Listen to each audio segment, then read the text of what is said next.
Monday night's show than where I'm about to start it right now. What are we going to get into tonight? Because I am fired up to talk about a whole bunch of things, whether it be ESPN's top 10 players in college football since 2010. That's absolutely, positively, 1,000% dog water. Let me just say that again. ESPN, for whatever reason, came out with his top 10 ranking of best college football players since 2000. Joe Burrow is at 9. Cam Newton is at 3. Baker Mayfield is at 2. Oh, we're leading the show off with this tonight, ladies and gentlemen. How in the Rudy Poo do you come up with these kinds of stupid-ass takes saying that Joe Burrow since 2000 was the 9th best player? By the way, they got Reggie Bush at 7. 7.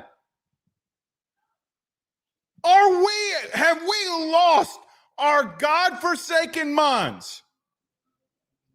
Did 2019 LSU, this man behind me in the painting, sorry if you're listening on podcast or radio or wherever you may be listening, are we really going to start off a week that will have LSU actually on a football field, and we'll be there on Thursday to let you know everything that's going on? We'll talk about that tonight too.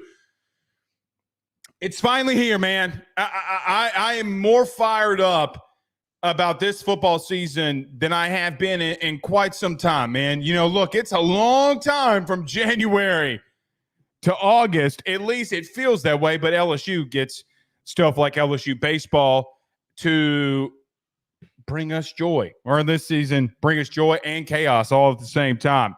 We'll talk about that. Carter Bryant, another big-time thing that we have on tonight's show. Carter Bryant joins us tonight. Oh, and by the way, at some point throughout all of this, probably hour-plus show, it's going to be an hour-plus show.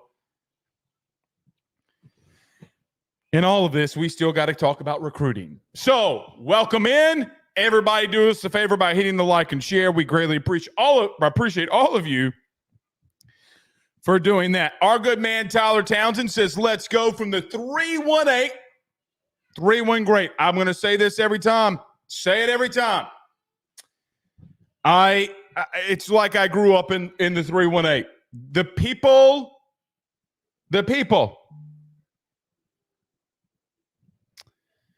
that have embraced me in this show from the 318 is absolutely insane. They love you, boy. They love you, boy. See, Christopher says 501 via the 318. The 318 dominates this show. You know, we kind of probably need to get a sponsor somewhere from the 318, as many of you listen on the podcast. By the way, we are number one podcast audio in the 318. I promise you that. You people continue to dominate for us up there. Thank you so much. Where are you watching from tonight? Danny Girl says, clip the ESPN Top 10 segment into a short, please, so that we can make it viral. 100% agree with this ignorance. Oh, Danny, we're going to be, we're 1,000% going to be clipping this one. You have no doubt about it. I have not been more pissed off in my life. Old Blake is coming back for at least 15 minutes to start the show here tonight. Matthew Conkle says 509 in 409, excuse me, in the hizzy. New Iberia, the 337's checking in, but here comes the 318 yet again. 318, 3-1, great. You got to love it. Go hard or go home says that safety Fagans, Anquan Fagans, announcing shortly he will be. There's a reason that it's not in the notes. If for whatever reason he said LSU, which nobody in Baton Rouge has been told that he's coming here, I would be absolutely shocked. Nevertheless, things were crazy this weekend, believe you me, in a very, very good way. In a very, very good way. Bart Smokey says, doing my radio show in the 318 is what caused it. See, man? See? 318, adopting your boy as his own. Paul, our good friends over at J&J Exterminating. Good evening, good sir. Good to have you in here. He says 985 Ponchatoula is in the building. Which reminds me, I would be remiss if I did not say our thoughts and prayers, the Ruffino family's thoughts and prayers go out to the Sharkey family as they lost one of their loved ones this weekend in a boating accident. So to everyone, I know Amite, Louisiana, has been shaken by this and this news. Godspeed, prayers to everybody. I did not know Chase, at least not well, just knew of him, seeing him around in Tangi, but God bless, man. You know, God calls the good ones home, brother. That's all I can say. So to all the Sharkey family, we're thinking of you. Kevin Dunn says MLB can't read the damn room. Are you talking about them not allowing, what is it, Skeens and Bregman not able to come on tonight? Y'all are not unable to see that? Yeah.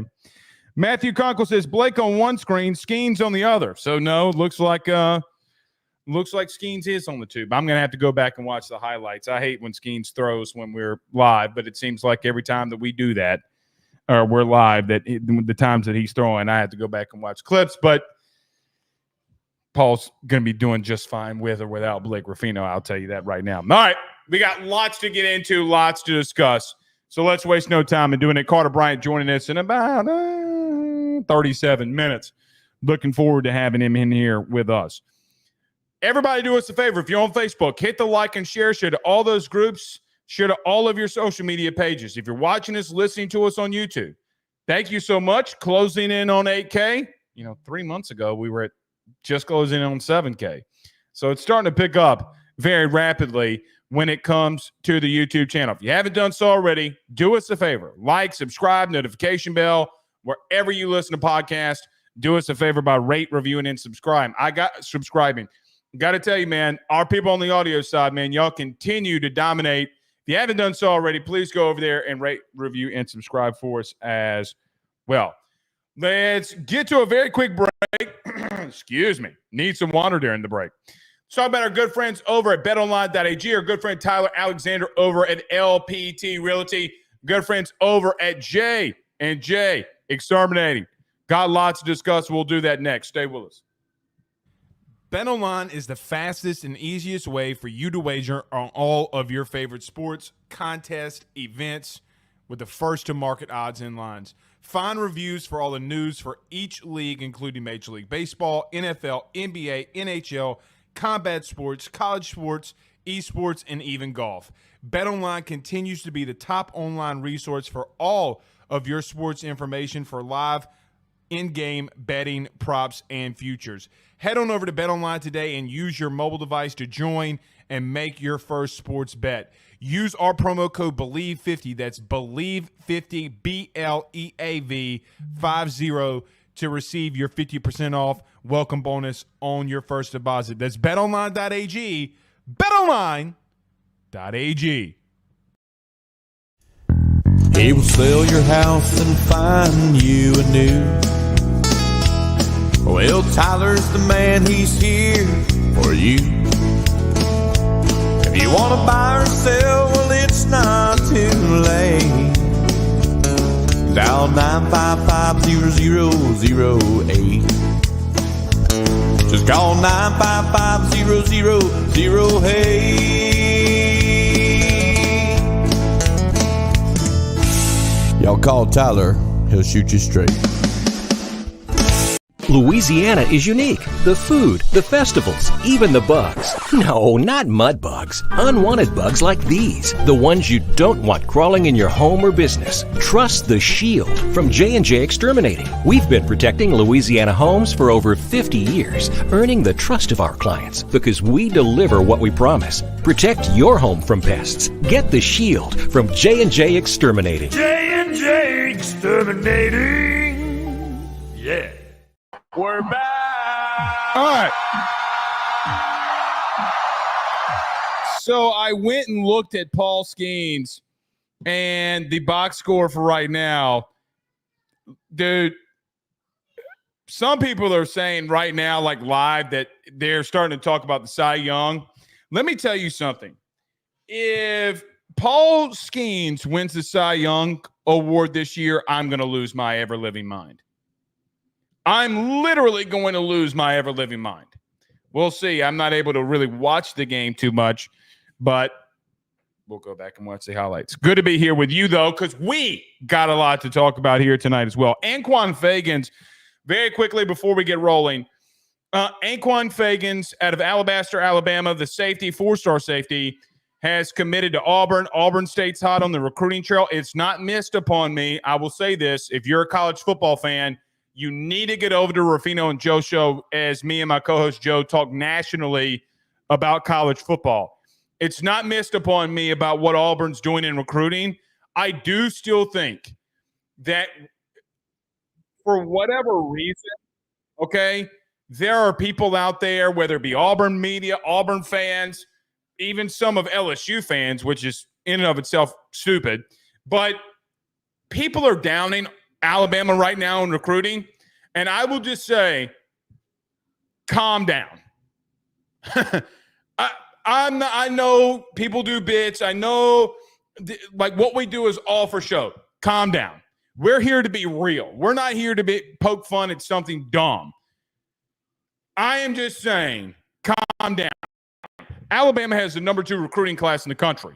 You still got to go over there and overtake them. Kalen DeBoer played or coached for a national title last year at Washington. At Washington. So let's see what the man can do. Let's see if he is a good enough coach. We obviously seen that they can recruit pretty freaking well. In reference to LSU, I've said this on the message board or on our message board pretty religiously, which we have a ton of stuff. Guys, literally tons of tidbits on the forum, ayssnetwork.com/forum. If you're really big in recruiting, I highly suggest you get over there. Tons of tidbits that were in there. However, I have pretty much said during his entire recruitment between Fagans and LSU, I never understood some of the hype. Now, I don't know if that's some people on our side hyping it up. I don't know. There's a strong possibility that after this weekend, and you might miss on 2 of the safeties that you were after, that being Jonah Williams and that being Anquan Fagans. LSU has a plan at safety. I'm still very high on Chase Thomas. So I'm just throwing it out there. Missing on, okay, Anquan Fagans and I'll take the trade with Chase Thomas. 100%. 1,000% will take the trade. Secondly, Jonah Williams is a 2-sport athlete. Coming off a Texas visit, he doesn't come here. I know that he had situations at home. Doesn't look like he's going to take another visit until when he commits. I think August the 24th is when he commits. I don't feel good about where they are coming out of the weekend. There were some high thoughts of like, hey man, you're getting this kid in for the Bayou Splash. Doesn't come in. It is what it is. You know, it is what it is. We'll talk about that more on the forum. We'll get to recruiting later on tonight, but the kid just committed. I wanted to get that to you. Okay. Stop what you're doing right now because I'm about to go on a rant. Now, when we first started all these shows, okay, I used to go belligerent in some of them in the very beginning. Kind of calm down, and you kind of calm down after 2 years. Okay, of having kids. But now that I'm in it for 5, I've really calmed down. So now we're in a place where I see something so outlandish that I got to do one again. If you used to miss all these Ruffino's rants, go back to all the old episodes. They used to be goodies. I used to say whatever I thought, no filter. We kind of toned it down a lot since then. But tonight I can't do that. Or if you're watching this clip, today I can't do that. Because ESPN came out with a ranking of the top 10 college football players since the year 2000. I'm sorry for everybody listening on podcast, but I am bringing up this graphic to you right now. So if you're looking on screen, this is the top 10 best college football players since 2000 per ESPN. And Ndamukong Suh at number 1. I'm not going to break that one down. I'm going to come back to him in a minute. I don't actually hate that one, if I'm being honest, but we'll come back to it. But just to read this off very quickly, number 2, Baker Mayfield. Number 3, Cam Newton. Number 4, Vince Young. Number 5 is Ed Reed. Number 6 is Tim Tebow. Number 7 is Reggie Bush. Number 8 is Bryant McKinney, who was really good in college. I can't take that away from him. Joe Burrow at number 9, and Larry Fitzgerald at number 10. I can't emphasize enough how horrible this list is. Now, I have a picture of Joe Burrow behind me, so you're probably thinking in your mind, here comes the homer take. Here comes Blake being a homer, an LSU guy. Larry Fitzgerald is the best wide receiver since 2000? I love Larry Fitzgerald. Adore Larry Fitzgerald. I mean, I could name like 10 that I might put above Larry Fitzgerald. 10 might be a little bit too high. Larry did go off at Pitt. Was on the cover of the NCAA video game, if you remember. Was it 2004 or 2005 when Larry was on it? Nevertheless, I don't think Larry Fitzgerald is the best wide receiver since 2000. I think this place, in and of itself, got one or had at least one. Devonta Smith won a Heisman in 2020. Now, LSU fans will hate that one. He won a Heisman Trophy.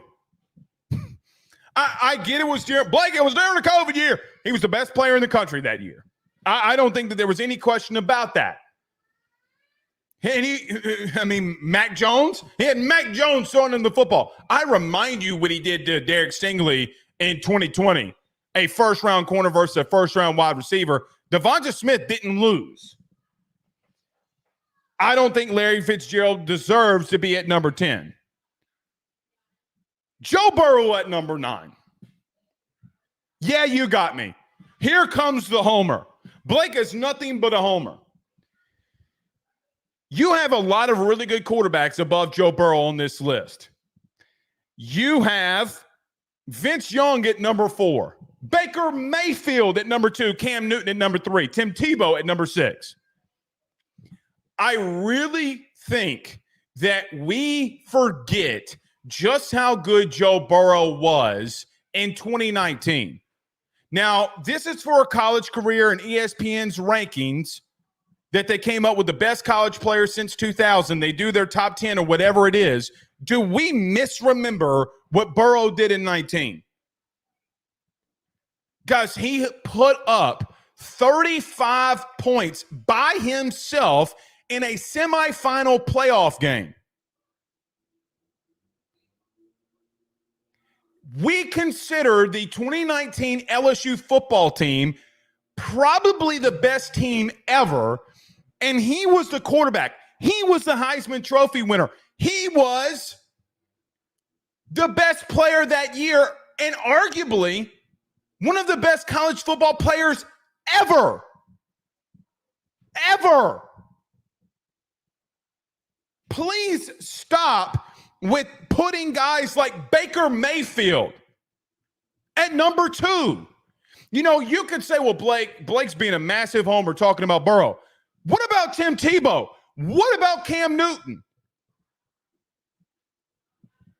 Baker Mayfield has no business being above Cam Newton, Vince Young, Tim Tebow, or Joe Burrow. I think Baker Mayfield was a really good college quarterback. Heisman Trophy winning quarterback, number 1 overall pick. You can't deny what he did.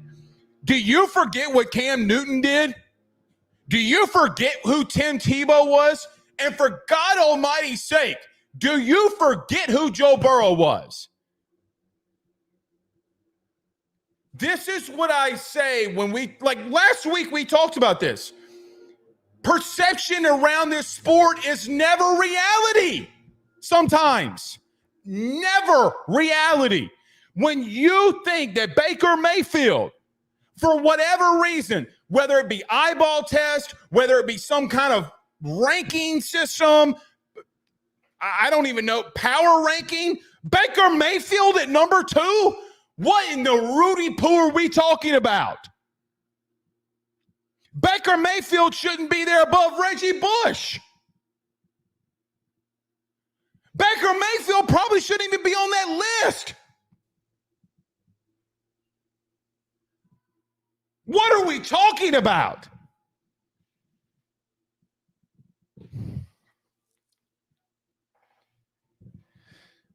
I cannot tell you how much it really ticks me off. It's one of my biggest pet peeves.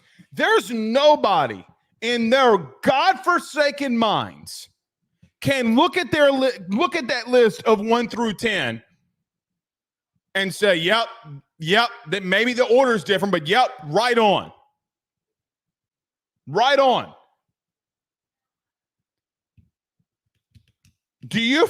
Baker Mayfield, he was in the era of Deshaun Watson.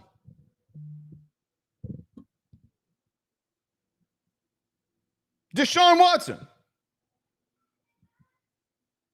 That whole era of quarterbacks. The best of them in this era has been Burrow.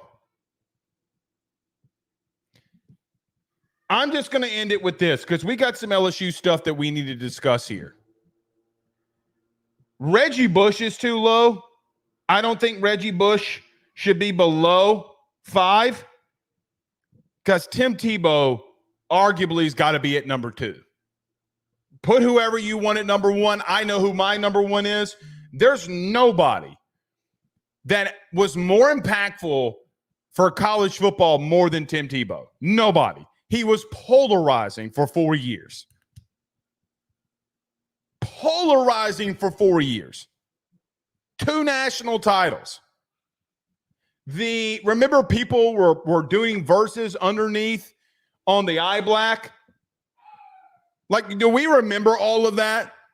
Tim Tebow was transcendent and was a phenomenal college football quarterback. Notice I say college football quarterback. Blake, did you see him in the NFL? Didn't say about the NFL. Let me get to number 1 because Ndamukong Suh was there at number 1. And on the surface, you would say Ndamukong Suh has no business, the defensive tackle from Nebraska, has no business at being in the top 3, specifically not at number 1. Guys, the truth, I don't know if I would put him at 1. I don't know if I'd put him at 2. I certainly would debate about having him in my top 3. And Ndamukong Suh was the most disruptive interior defensive lineman since 2000. I can't deny him on that. I cannot. Guys, he had 20 and a half tackles for loss his last season at Nebraska. He had 6.5 tackles for loss in the Big 12 title game. And I think, 4 or 5 sacks? 3 sacks, whatever it is, 3, 4, 5, whatever it was. Something ridiculous. Absolutely phenomenal. Could be a horrible character player for you. Doesn't stop that in college. He was one of the most disruptive front dudes in the front 7 ever. But meanwhile, you have Baker Mayfield right below him at number 2, which makes your list look dumb as shit. I mean, it makes it look dumb as shit.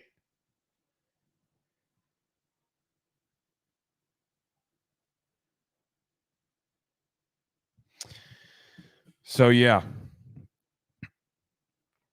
Is what it is. Matthew Conkle says the Larry Fitzgerald pull is legitimately crazy. No disrespect, but I could think of 10 other receivers I'd put above him. Guys, again, I mean, do you put Justin Jefferson ahead of him? Devonta Smith won a Heisman.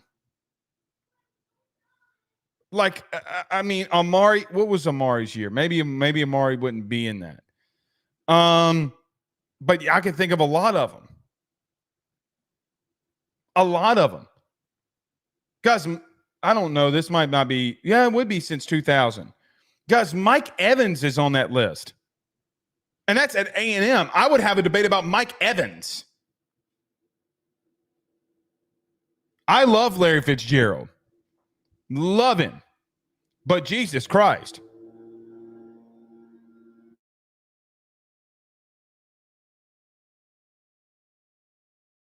I mean, come on. All right. I'll take a couple more of these and then we'll get to smell shoe stuff. Brandon Richardson says there's no way in hell Baker Mayfield should be on the list. No. Look, I'm actually not a Baker Mayfield hater. Think about this. Think about this. I don't think Ed Reed needs to be in the top five. Guys, they put Ed Reed above Joe Burrow. Get the fuck out of here. All right. There's no way that Reggie Bush should be behind Ed Reed, Baker Mayfield, and Ndamukong Suh, in my opinion. Now, I saw somebody this past week on Twitter say that Lindell White, and I love Lindell. Lindell's been on the show twice. Love him to death. Really, I do love Lindell White. One of my favorite running backs of all time. In no way humanly possible can you think a good football take is Reggie Bush not being better than Lindell White. Have you lost your godforsaken mind? Nevertheless, y'all got Joe Burrow down there at 9. The disrespect. Guys, Tim Tebow played a crap load all 4 years that he was at Florida. His freshman year, he sat behind Chris Leak, and they split time. And he won 2 national titles and should have been, I'm going to make the argument, should have been a 2-time Heisman Trophy winner. There, I said it. Nobody was better than Tim Tebow in 2007 and 2008, in my opinion. But they didn't want to give it to him again. And it was dumb then. It's dumb now. God, I did hate Tim Tebow when he was at Florida, though. I surely did. Quick thing. I did over the weekend. I tweeted this out. I put Baker. What's his name? Hot take. Stanton Bennett before Baker Mayfield. All right, I'm joking. Chill out. I put this out on social media. I took over on College Football 25. I took over Stanford this weekend. Took over Stanford. I did win both back-to-back national titles. I recruited 2 top classes. Stanford and the West Coast got old. I got to move back to the Southeast.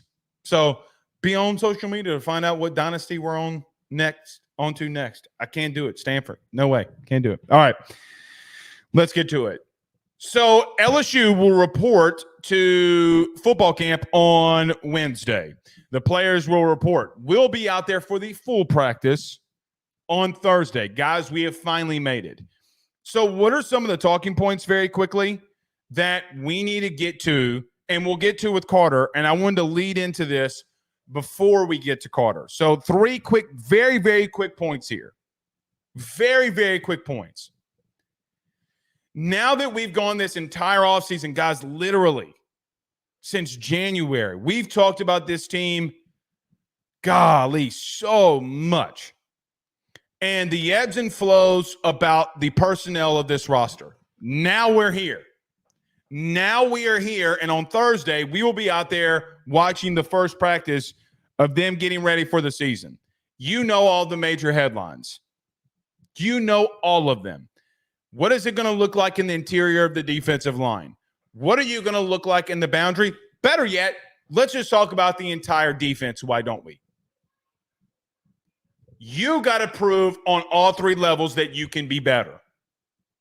You can't be in the 115s when it comes to passing yards allowed. You cannot be in this conference, in the SEC, and allow a team like Ole Miss to run all over you the way that they did with 3. Count them like your Booker T. 1, 2, 3, 3 drafted interior defensive linemen. That remains to be seen. But obviously defense. Easily at number 2, what do you look like? Replacing a Heisman Trophy winning quarterback, even though Garrett Nussmeier is there, and 2 first-round wide receivers. You lost a lot. Let's see if you reload or you rebuild. I think you've reloaded. Last but not least, hot take. This one's going to get me in trouble. You ready? LSU added a punter this offseason from Louisiana Tech. And I said then when Carter Bryant joined us, and I will say this now, special teams will be a big factor going into this season. A massive, massive factor. I think that you're going to play, if you have the opportunity, run the football, try to play some good defense if you can, and play some field position. Special teams are a big part of this. Being able to pin teams back into their, just even in their 30 is a big, big, big deal. Bringing a guy that averaged 47 yards a punt at the mid-major level. I think that that's something that won't get talked about enough, but as the season goes along, we'll be talking about, hey, man, remember when they punted the ball down into the 5-yard line and you were able to make a stop and then go back down and score? Listen to your boy. See, we forget about old special teams, don't we? Not missed here on this show. Not missed here on this show. All right, let's get to it. The man's already in the building. Power Hour LSU. There are not 10 wide receivers this era better than Larry Fitzgerald. Stop it, Matthew. Maybe not 10. But Carter, we got a debate about this. We'll do that next. See if Carter agrees or disagrees with this list. Let's get to a quick break. We're back next. Carter Bryant joins us. Stay with us. Guys, you might know my good friend Carol Falls and all the great service that he provides over at State Farm. He is your good neighbor after all. But did you know State Farm has surprisingly great rates as well? Along with the great neighbor service, State Farm agent Carol Falls has surprisingly great rates for everyone inside the state of Louisiana. So call him today at 985-395-4300, 985-395-4300 for all of those surprisingly great rates on auto, home, and life insurance needs. Like a good neighbor, State Farm is there, and individual premiums will vary by customer. All applicants subject to the State Farm underwriting requirements. Guys, I want to talk to you about our good friends over the Drake Williams Law Firm and Drake Title Company. Are you facing tough times due to an injury from a car accident, navigating the complexities of divorce, or purchasing a new home? At the Drake Williams Law Firm and Drake Title Company, they understand the challenges you're going through, and they are here to help. The lawyer team of Ernie Drake III, Ryan J. Williams, and Summer Vignair, along with Morgan Daniels, have the experience and proven track record to give you that peace of mind. Give them a call today at 985-386-7600. That's 985-386-7600 to schedule a free consultation at their brand new office located in historic downtown Ponchatoula. They're also doing a special, the AYS special. If you're refinancing or closing on a home in Southeast Louisiana, request the Drake Title Company to handle your closing. If you mention Blake Ruffino and AYS, you're going to receive a $400 discount on title fees. Again, give them a call at 985-386-7600. Let them know that Blake Ruffino sent you on by. Louisiana is unique. The food, the festivals, even the bugs. No, not mud bugs. Unwanted bugs like these. The ones you don't want crawling in your home or business. Trust the Shield from J&J Exterminating. We've been protecting Louisiana homes for over 50 years, earning the trust of our clients because we deliver what we promise. Protect your home from pests. Get the Shield from J&J Exterminating. J&J Exterminating. Yeah. We're back. Carter, the power, Bryant. Polskeen's just struck out Alex Bregman. Is there anything cooler if you're a fan? Tiger on tiger crime like Polskeen striking out Alex Bregman? That's nuts, man. That's absolutely nuts. But I got to know. All right, so why I wasn't able to watch the beginning of your show. Sometime I'm able to check in. So what's this list? What is the ESPN came out with a list of their best players since 2000. Oh, okay. Okay. I'm going to give you a second to look over this. Have you seen this? No, I honestly have not. Okay. I don't think Larry Fitzgerald belongs up there. Okay. I really don't. Not in the top 10. No way. No way, no how. Okay. What in the Rudy Poo is Baker Mayfield doing at 2? Yeah, so there needs to be specifications anytime you do a list like this. Anytime. Because if you factor in the entire career, right, who had the best overall college football careers, it would either probably be Baker Mayfield or Tim Tebow, right? If you're looking at the whole body of work. Now, if you want to just – I don't care two Rudy Poos about body of work when human beings like Cam Newton and Joe Burrow exist. Yes. So that's a different discussion for me. It's okay to say, hey, if we want to do a list of the greatest single seasons in college football history, it's either got to be Joe Burrow or Cam Newton. It's either got to be one of those two. So I hate it when people do list, especially with college football, and you do not separate the careers versus the seasons, right?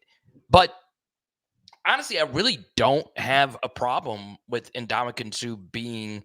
I said the same exact thing. I really don't have a problem with it because, you know, a quarterback has such a huge impact on the game. Ndamukong Suh is the best college defensive tackle I saw in the modern era. And I'm not sure if it's really I said the same exact thing. I completely agree with you. So the segment before, I said the same exact thing that you did. Here's my point, though. Okay. My only point was if you're going by metrics, which I think this might be Bill Connolly's list, but even if it's metrics, screw your stupid metrics. Your stupid metrics are dumb as shit if you're not going to put Tim Tebow in your top 3. Carter, he won 2 national titles. One of them, he was a part-time starter. Let's just call it what it is. He rotated in more than any other backup quarterback really in the modern era and probably should have won the Heisman in 2007 and in 2008. Like, stop with the bullshit. Stop. You're going to put Baker Mayfield above a 2-time national champion and a dude that murked human beings. Carter, this man feared Jesus like the other people around them feared him. Yeah, okay. Here's what I would say. I do agree Tim Tebow over Baker Mayfield. Not close. I would definitely agree. Baker Mayfield doesn't belong on this list. I would agree with you on that. If we and because when I do lists like this, I try to mix in both your overall career and your absolute highest peak. But the bottom line is it's a lot easier to do lists like this if you just focus in on a single season because so many things change in college football, right? Joe Burrow's single season at LSU is the best college football season of all time. He played 15 games. None of those 15 games were bad. He did not have a single bad performance, which is absolutely insane. And we can talk about Jamar Chase. The only one you could say would be Auburn. The only one you could say. And that was mainly because they ran the football at the goal line. Yeah, and I I actually, disagree. I think Auburn's actually in my top 5 for Joe. People will stat watch and say threw 1 touchdown and ran 1, and then they won't put context together. Yeah, if you watch the game, it's insane. Like the offensive line had no shot versus Derek Brown that day. I mean, Damian Lewis is one of the best guards in the NFL, and he got knocked on his ass 3 times in the first half, like flattened. You can't. I mean, Blake, he played in the trenches. No offense can succeed if your Pro Bowl guards are getting dismantled, and that's what happened. It's literally. And you had turnovers. It was before Alabama, right? The single fact that he did what he did in the modern era to a Clemson, Georgia, and Alabama defenses is Cam Newton played really good defenses. So did Tim Tebow. Generational type of players that were on those defenses. Carter, you do realize that he faced not only 1, but 2 first-round corners in back-to-back weeks, and they roasted all of them. They beat the dog manure out of all of them. And you're going to come in here and tell me Baker Mayfield? Why? Because and let me tell you this. I wouldn't put Baker Mayfield on my top 10 list of best players since 2000, mainly due to the fact that he got tracked down by a cop. There's no way that a donut-eating fatty, such as what I'm from that world, so I can say it. All I am saying is there's no way you can get tracked down by a cop. And so I get to the point. And Ndamukong Suh, I would actually have him probably my top 3, top 4. Yeah. I know I would too. No way in hell that I'm ever going to allow someone not to put the 3 quarterbacks at 1, 2, or 3. Either you're going to have to give me Joe Burrow, Cam Newton, or Tim Tebow, and then shut up.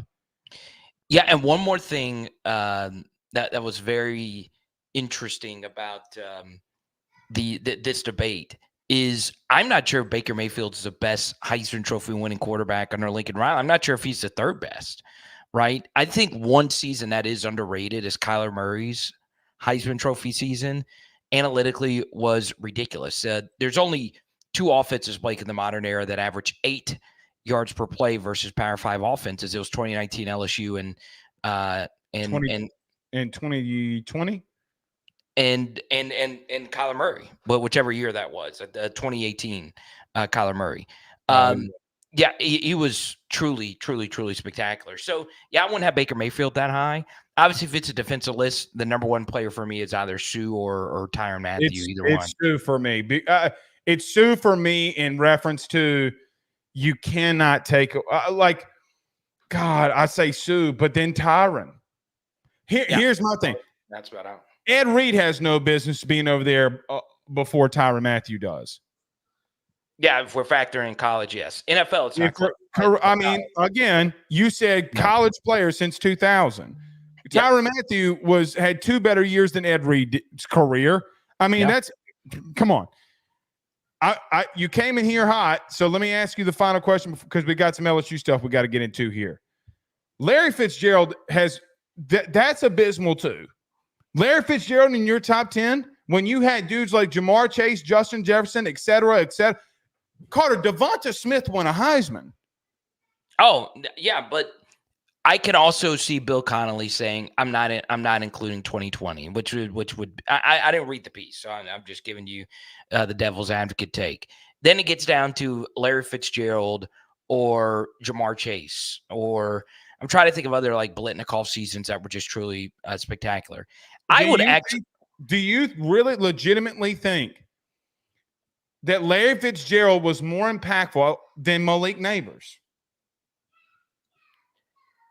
I mean, I would come off super biased saying Malik Neighbors, but you see my point. There's no reason that if this guy's the number 1 receiver on your list, that you should be able to have a debate about Malik Neighbors. And I love Malik. I adore him. I am just saying, good gracious ass bodacious. Yeah, but Blake, I mean, don't do it. You can make a strong case that Larry should have won a Heisman. He was second in the voting, if I'm not mistaken. Larry is the best college receiver that I've seen in the modern era, right? it's hard for me to not be biased towards Malik Neighbors, who I think career-wise had the best career at LSU, and Jamar Chase had the best peak wide receiver season at LSU. I don't know. I guess I would need to go back and look at Larry Fitzgerald's tape.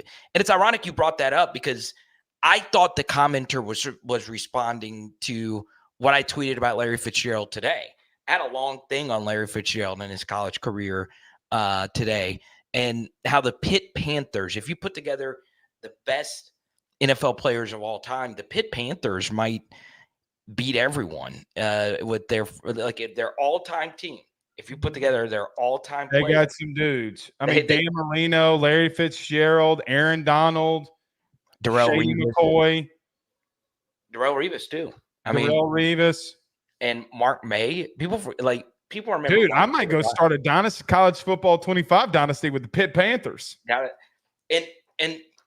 And my point, putting all that together, was Pitt has only won 10 games twice, and they've had all these ridiculous players. Man. People forget, like, James Conner was really good at Pitt. And he's still one of the best running backs in the NFL. He's fighting the age cliff right now. But, yeah, I don't know. I would really need to go back and actually watch the games. But I don't know. It's tough for me to go against Larry Fitzgerald because he was probably the best and still the best. And then it gets into Julio Jamar Jones. Chase, Justin Jefferson would put him in a blender. Sorry. There, I said it. Oh, okay. I'm with you from an LSU fan. I know that Larry didn't have a drop in the NFL for like 5 straight seasons. So I do understand that. Let's get to some LSU football stuff here, buddy. We finally made it, right? Like, so we're finally here because on Thursday, we're going to be able to be graced of LSU being on the football field. Carter, we've talked about a lot. I kind of want to summarize all of this, okay? I'm going to lead off with a quirky question for you, though. LSU went and got a punter in the portal. And I think that special teams, even though you didn't punt hardly ever, could play a massive factor in this season that we're not looking at. Now, I don't think, I don't want to deep dive into special teams. Do you think that is going to be a massive factor there too? Because here's another thing. You bring in Xavier Thomas. What if he's able to be electric like he was in Mississippi State, returning punts, returning kicks? Carter, I know it's not a big thing that we're talking about here. I don't know if it's not something that we need to address. Yeah, no, look, it is. I mean, first off, on the Xavier, this is a guy who's had a punt return touchdown versus Georgia at the end of the second quarter of a game. I mean, when, Kirby's telling him, hey, whatever you do, the only way they're going to score is if they get – and he did it. I mean, Xavier is a very special playmaker with the football in his hands. Especially if you just tell him, hey, go make a play, he's going to go make you a play. I am very enamored with Blake Oschendorf, the transfer, obviously coming in from Louisiana Tech. Shout out North Louisiana. Shout out Rustin. 47 yards per punt. And something else is he is tied on the team for the second tallest player at 6'7". So this is a physical specimen. If you look at some of the other LSU punters, I mean, there were units. Like Donnie Jones was a unit. Zach Van Rosenberg. Brad Wing was the most agile punter of all time.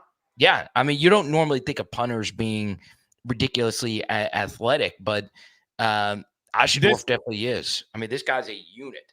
So I'm really excited for him. And that was a non-negotiable. And it just wasn't discussed a whole lot because we're so focused on portal DTs being the biggest area of need. Portal punter was up there for me, if not the number one position, because they needed some Peyton Todd competition in there. And the second thing, Blake. Carter, I don't think there's a competition. I have zero, like, this kid's it. Like, day one, snap one, punt one, because, look, you're going to have them. It would be mesmerizing if Garrett Nussmeier at year one as a first-time starter comes in and does what Jaden Daniels does now or did last year. I am not saying that Garrett can't do it. I want that to be understood because the kid's been here a long time. He's highly just got so many great traits with him. Carter, you had 16 possessions and punted 4 times against Wisconsin. So, yeah, I do think that field position can be a very big deal here that we don't discuss. Yeah. how do I want to ask this? I know that the defense will have to get better if/when you do this, but could you imagine a game where, like in 2022, you had some really good punts inside the 5? Mississippi State, a muff punt got you back into that game. We never talked about it as much outside the Malik Neighbors drops, and then that played a massive factor throughout the stretch. Let's get to these two bigger things. Let's start off with our defense. Now that we're here, what are some things that you're keying in on starting this week with camp being opening up?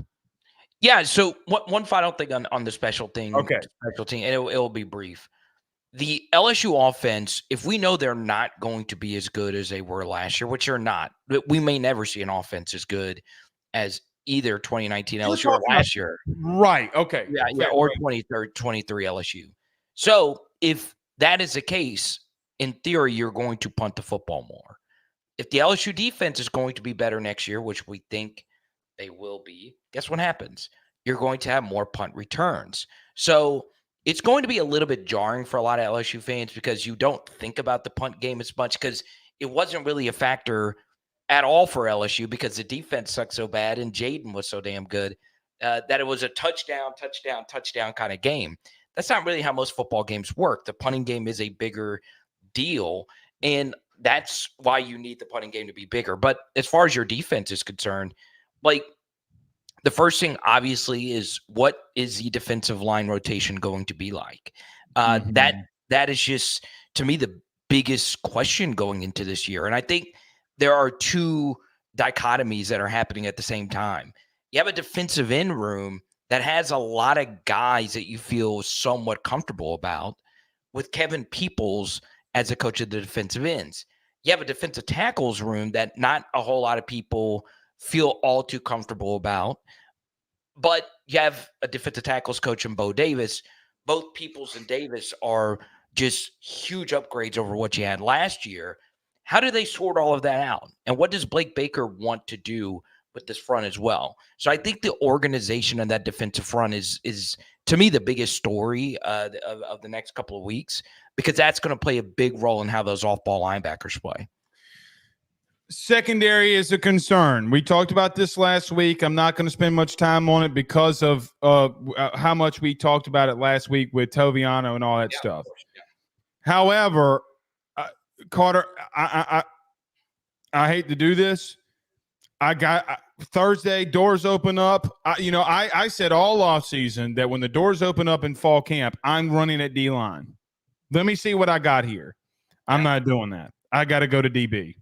I got to find out who you're rotating in and out of there, right? Like if Carter lists one, day one, who were the starters? Now, guys could be rotating, injury, nicks, knacks, cattywhacks, whatever, but they're giving us the entire practice.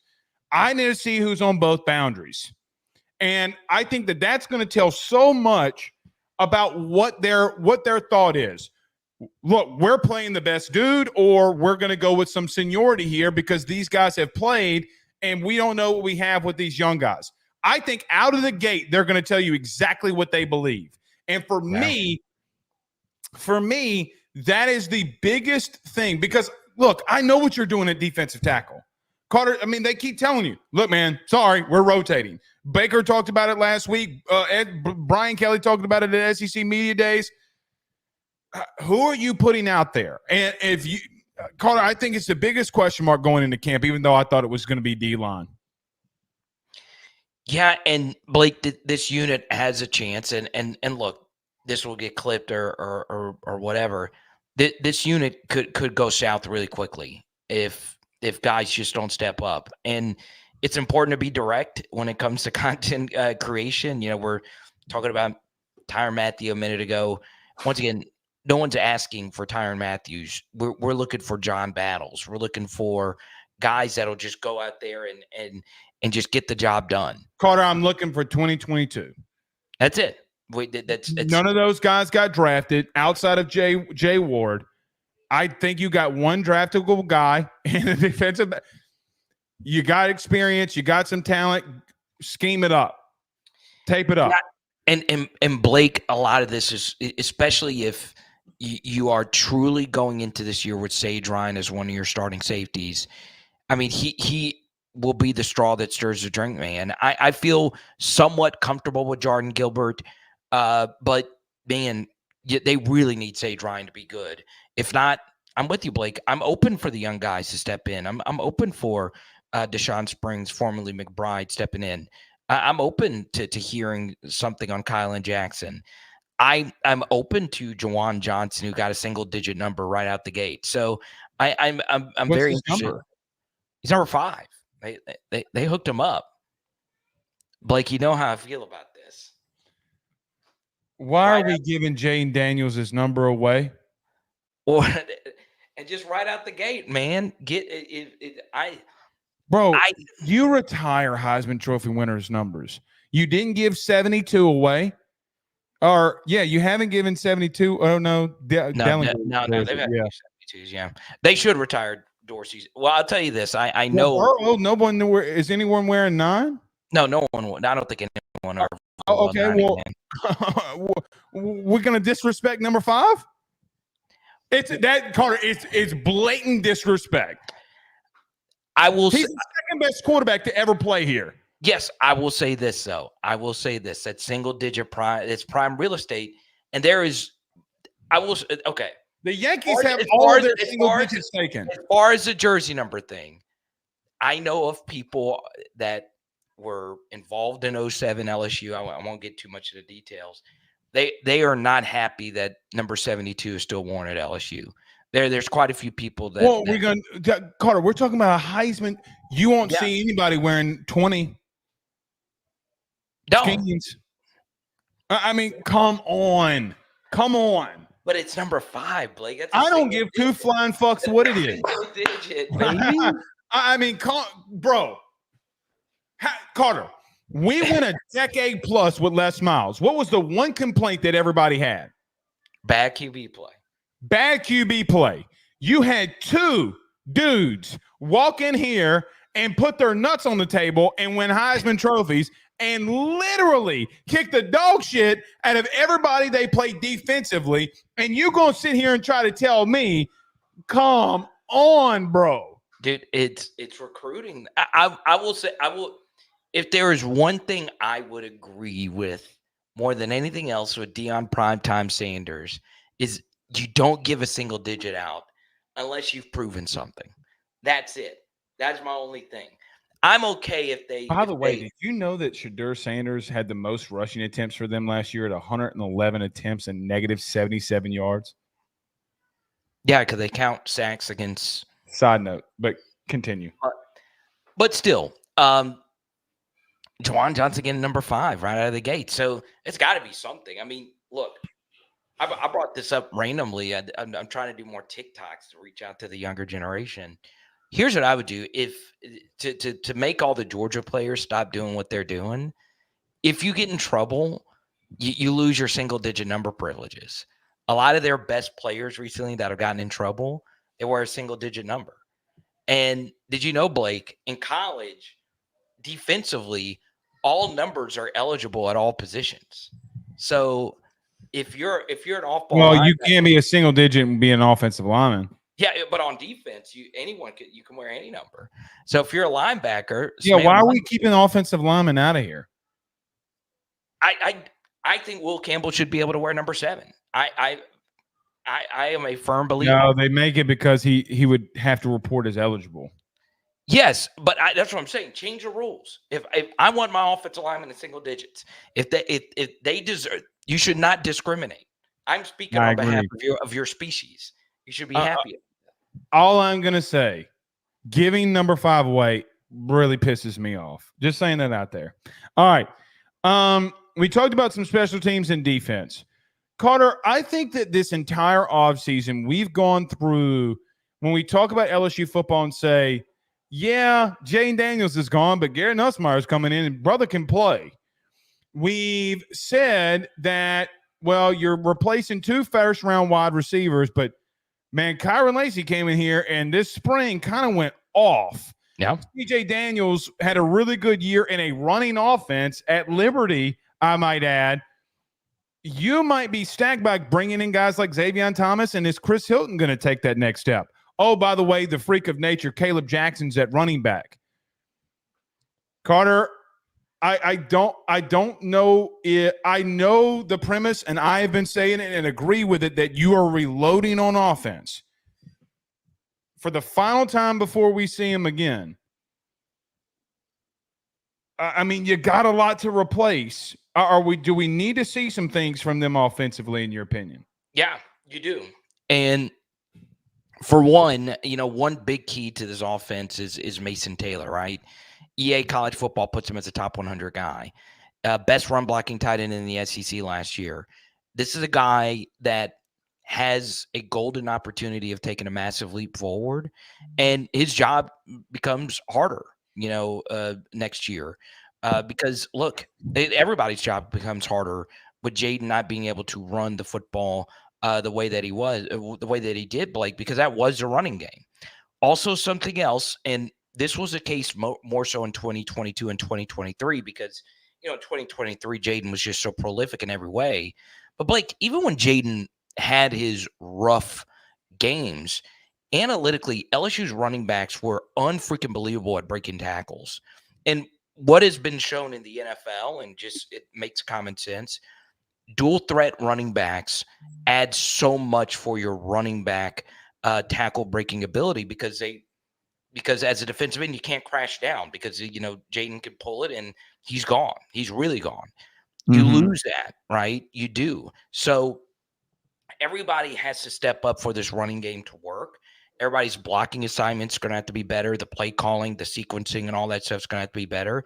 And Josh and Caleb are going to have to be better in taking that step forward. So I'm really excited to see how that's going to work out. But I'm with you, Blake. We'll see how things roll out versus a UCLA defense that's going to throw a lot of exotic stuff their way. I say UCLA, but USC defense, but it is UCLA defense from last year throwing stuff their way.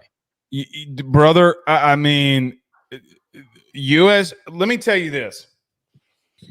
I don't think people are ready. I really don't. I do not think people are ready, this fan base, because they saw USC's defense a year ago. They don't understand the amount of pressure that their new defensive staff is going to send every single snap. Carter, here's the thing. I went back and watched their spring game, a spring game. They were blitzing all over the place. And I got to tell you, brother, they got some athletes at linebacker. You bet. All right. You think I'm playing with you? Listen to your boy. Go back and watch some of USC's games from a year ago. I did it all weekend. It was my hobby all weekend. Went back and Alex Grinch sucked. They got some playmakers. You know what it felt like? I was like, God damn it, we really are the same in every single level. Because you got guys like Harold Perkins and, brother, they got some linebackers at USC that can fly. So game one going into it, I feel so much more comfortable, though. I say all that to say this, too. I feel so much comfortable that you have a guy and a quarterback that was in an SEC championship game. It's never going to see a better defense. Right? Like, he's not going to see it and performed. If he did what he did against Georgia, if he did what he did against Wisconsin, and look, I honestly, if I'm being real with you, I thought that his Bama game wasn't as bad as people made out to be. He went 50%. I thought it was pretty acceptable. You went balls to the wall, big dog. Yeah. I just think that you got to see it. But, Carter, for the first time since I've covered this team, when you have this amount of exit, brother, we reloaded. There ain't no rebuild here, I don't think. Now, in reference to statistically what last year's team did, you can't really replenish that. Talent v. talent is what I'm discussing, I think. No, they're going to be good. I really do think the LSU offense will be wheels up, and they still have a good shot. Since we're doing like all-time comparisons, they still have a real good shot of being closer to a top 5 LSU offense of the modern era. I mean, they could be really good. And Blake, especially if you compare it to other years with a first-year starting quarterback at LSU, you can make a case that this is the best situation a first-year starting quarterback at LSU has been in, because of the offensive line, because of the play calling continuity. I understand You lose the main guy, Mike Denbrock, but it's still essentially the same framework outside of the guy who actually called the shots. Everything other than that is still back. So you feel pretty good about Garrett Nussmeier going into this game. It'll obviously look very different. Garrett has said as much, but I still think he is going to be very good. All right. One other thing that I have mentioned here and want to get your thought on. We're going into the season. Me and you talk a lot of football here. Okay. Actually, it's all we do. What's your prediction for this team? I'm probably going to finally give one tonight going into it. Oh, you can't do. We're still too far. No, away. I'm talking about. I know. Okay, let me rephrase the question. Before fall camp starts, what's your projection? Okay, because you do gain some. I'm going to. I always change it. I always change it from now. Fair. I should have worded it better. That's my fault. Yeah. So Blake, I take the schedule format very seriously, as you know. There were just a lot of things that went LSU's way, and that has really talked me in to LSU being a very solid playoff team, right? On the back end of a 12-team playoff. I think historically that's about where LSU is over the aggregate. And yes, am I concerned about the overall personnel about LSU? Yeah, I am. I'll be quite honest, especially defensively on all three levels. There's a lot of question marks that I have. Like we just discussed about, the running game and all that. There are some major concerns there. But Blake, if we're getting down into the nitty-gritty, the way the Ole Miss game set up on LSU's schedule was so nice. And if they win that game, they will likely have a good chance, even if they lose versus USC, to be in position to make a strong playoff push. So, yes, I really am bullish on LSU going into this year. And that concerns me. It does, because when I actually do a two deep and, put all these notes together here, I don't see a special team. I just don't. Outside of the game's most important position, which is the offensive line. This is the best LSU offensive line I've seen. We'll see what DJ Chester can do, but they're the best.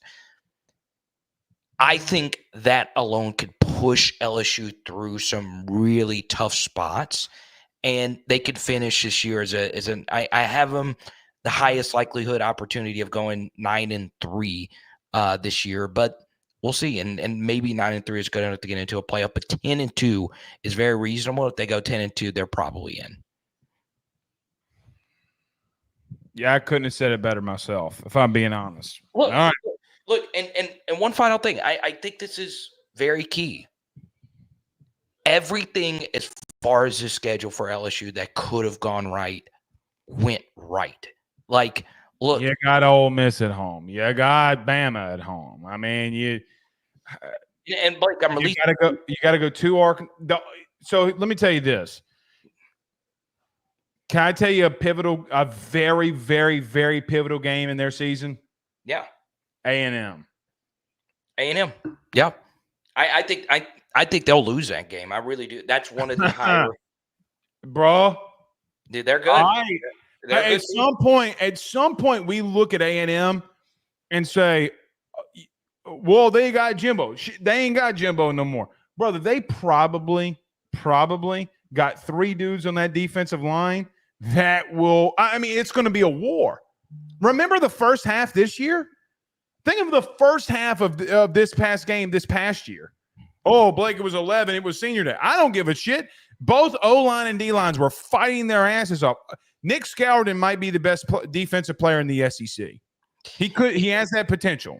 I saw one mock draft, him number one overall in next year's draft. Yeah. I'm with you. You realize he faced 3 first-round tackles last year. 3. He had, I think, 6 sacks. He's good. No, Blake. I think A&M is sneaky good this year, and I could easily see a path through LSU. They lose in a shootout to USC, and they lose to Texas A&M, but they win all their other games and they're in. You Oh, well, if they do that, they're in. Yeah, that's Mhm.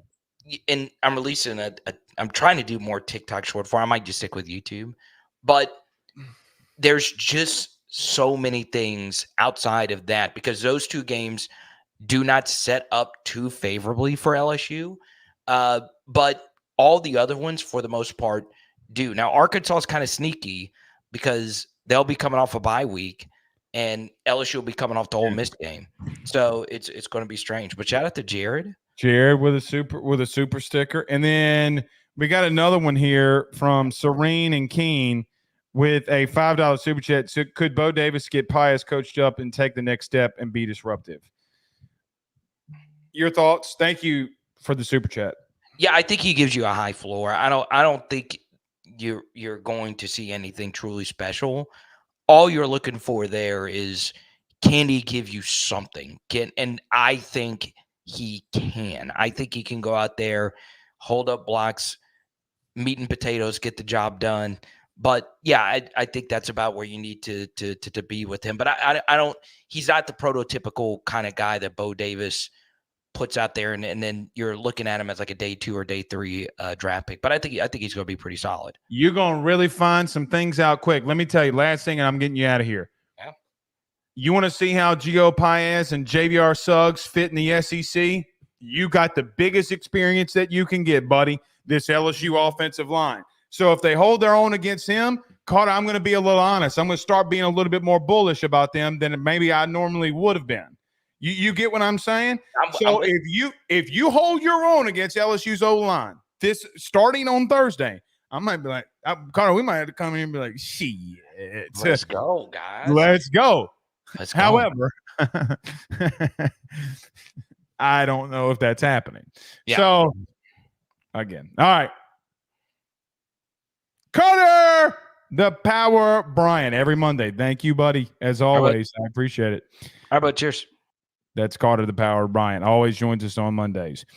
Before we get out of here, let me get to a quick recruiting update. Actually, this is why you need to be on the forum if you haven't been so already. AYSSnetwork.com/forum. AYSSnetwork.com/forum. Today around 2 o'clock, I came out on the forum and said that LSU was going to be offering an in-state DB, and he won't have to go far if he wanted to choose LSU. Now, he's a Houston commit, that being Jacob Bradford from Catholic. He says, I am blessed to receive an offer from Louisiana State University at Brian Kelly. He tags all of the defensive staff, Blake Baker, even tags Joe Sloan, Corey Raymond, John Belton, Frank Wilson on his recruitment. Really excited for this young man. I think Jacob Bradford, who was committed to Houston, guys, went up against a guy like Trey'Dez Green and really did very well. Also, so did Aiden Anding out of Ruston. Is he another one that, hey, man, can he do some good things here? That will be the question, is if Jacob Bradford will flip from Houston to LSU. How much pressure does LSU put on the Catholic DB to flip his commitment? Also, the Bayou Splash was this weekend. Not a lot of fireworks other than, in my personal and humble opinion, Jakeem Stewart was on campus. Guys, I look, man, I feel very good there. Very good. I put a pick in. You know what I won't. If you're on the forum, you know. I just feel very good. There were some scuttlebutts about some things that happened. I'm not going to get into them very vastly. There was a pick put in for a linebacker in 2026, Jermichael Garrett, who committed to Auburn the day after he left LSU. There were some thoughts that he had committed to LSU and Brian Kelly, and then apparently just changed his mind. Okay, good luck, kid. I mean, I don't know why you would do that, but nevertheless, you did.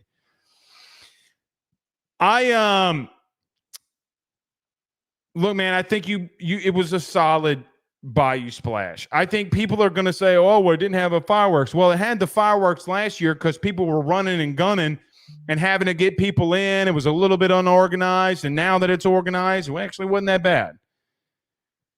They're doing better, so much better than they ever were in recruiting. When it comes to money, when it comes to NIL, when it comes to organization, just took them a couple of steps to get there. So be on the forum if you want some recruiting updates. We're always there to give them to you. We'll see y'all tomorrow, man. Y'all have a good one. Peace.